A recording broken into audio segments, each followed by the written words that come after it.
It took 7 years for magic to return to the beloved city plane of Ravnica.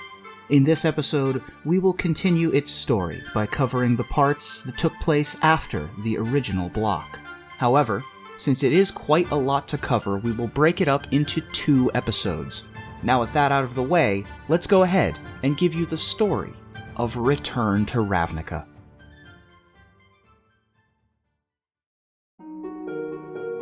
For decades following the fall of the Guild Pact, a new, non-magically binding agreement held the peace. But without the powerful hieromancy to govern the guilds, the people of Ravnica began to abandon their guilds.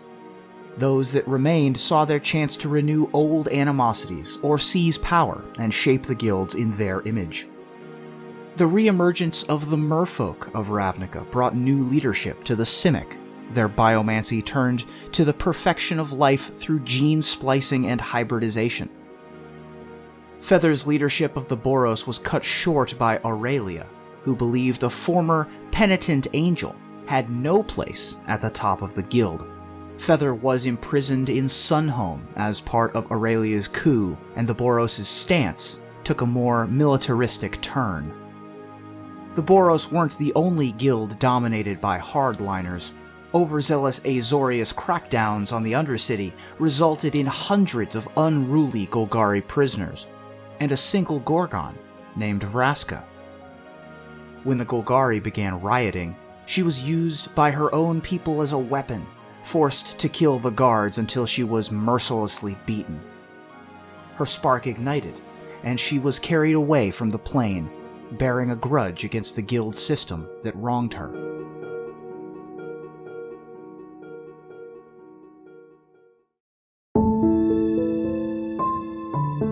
In the power vacuum of this era stepped a new organization, the Infinite Consortium. Established to further the Elder Dragon Nicol Bolas's interests on the plane, it was usurped by Bolas's lieutenant, the Artificer Tezzeret.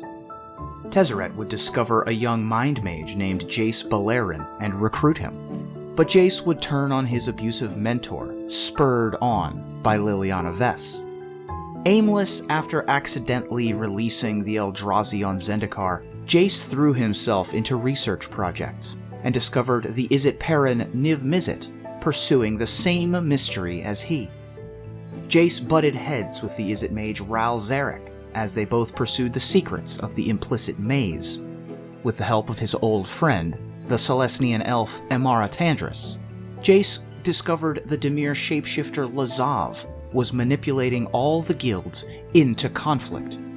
When Niv Mizzet discovered that the maze required all 10 guilds' participation, he made the implicit maze public knowledge and announced a race.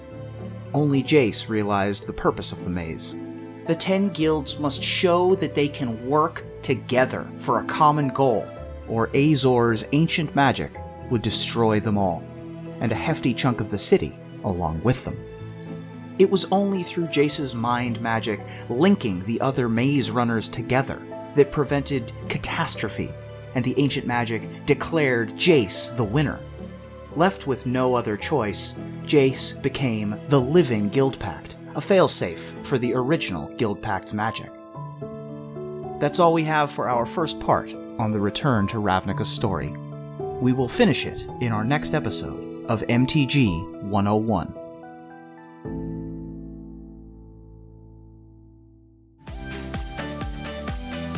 This has been Reuben Bresler voicing this episode. You can follow me on social media at MOXREUBY. You can also catch me on Magic Mics, live on Wednesday nights at twitch.tv/magicmics, with VODs and our popular weekly top 10s on CoolStuffInc.com. You can also catch me on Ravnica, The Broken Pact, the Dungeons & Dragons live play crossover show with Magic the Gathering, using the brand new Guildmaster's Guide to Ravnica. Saturdays on twitch.tv/DND and twitch.tv/SavingThrowShow. This video was written by Jay Annelli. Please check out his articles on CoolStuffInc.com and give him a follow on Twitter. Make sure to subscribe to this channel and visit our sponsor CoolStuffInc.com. On their website, you can get more content and purchase singles and sealed product. We hope to see you again. Thanks for watching.